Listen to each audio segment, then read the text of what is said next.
भारतीय न्यूनतम वेतन अधिनियम Indian minimum wages act Bharat में वेतन के न्यूनतम मान को संरचित तरीके से स्थापित करने और कामगारों को न्यूनतम वेतन प्रदान करने के लिए बनाया गया एक महत्वपूर्ण अधिनियम है। यह अधिनियम 1948 में पारित किया गया था और इसका उद्देश्य देश में काम करने वाले विभिन्न उद्योगों और क्षेत्रों में न्यूनतम वेतन का संरचना और प्रबंधन करना है।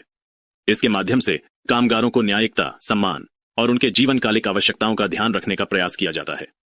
भारतीय न्यूनतम वेतन अधिनियम के तहत न्यूनतम वेतन को निर्धारित करने के लिए केंद्र और राज्य सरकारें एक साथ काम करती हैं। यह अधिनियम भारत के अधिकांश राज्यों और संघ शासित प्रदेशों में लागू होता है। अधिनियम के तहत न्यूनतम वेतन को क्षेत्र, व्यावसायिक ध्येय और महिला श्रमिकों के लिए अलग अलग निर्धारित किया जाता है।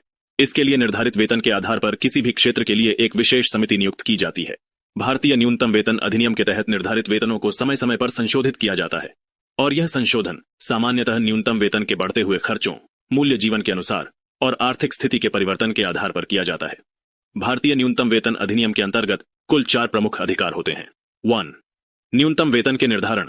यह अधिनियम निर्धारित वेतन को दर्शाने और उसे निर्धारित करने के लिए समितियों के गठन और कार्य के लिए दिशा निर्देश प्रदान करता है। इसमें विभिन्न उद्योगों और क्षेत्रों के लिए अलग अलग न्यूनतम वेतनों को तय करने के लिए मानक तकनीकी मानदंड होते हैं। 2. वेतन का भुगतान। यह अधिनियम उद्योगियों और नियोजकों को न्यूनतम वेतन का भुगतान करने के लिए जिम्मेदार बनाता है। इसके अंतर्गत उद्योगी किसी भी परिस्थिति में न्यूनतम वेतन के नीचे भुगतान नहीं कर सकता है और कामगारों को उच्चतम वेतन निर्धारित करके भुगतान करना होता है। 3. अनुसूचित जाति एवं जनजाति के लिए विशेष विनती। यह अधिनियम अनुसूचित जाति और जनजाति के कामगारों के लिए एक विशेष विनती भी प्रदान करता है। उन्हें विशेष ध्यान रखकर उनकी समृद्धि और समानता की दिशा में उपाय किया जाता है।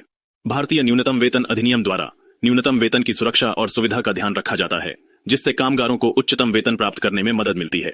यह अधिनियम समाज में न्याय और समानता को सुनिश्चित करने के लिए एक महत्वपूर्ण कदम है और कामगारों के जीवन को बेहतर बनाने में मदद करता है। इसलिए यह अधिनियम भारतीय समाज के लिए एक महत्वपूर्ण और आवश्यक अधिनियम है।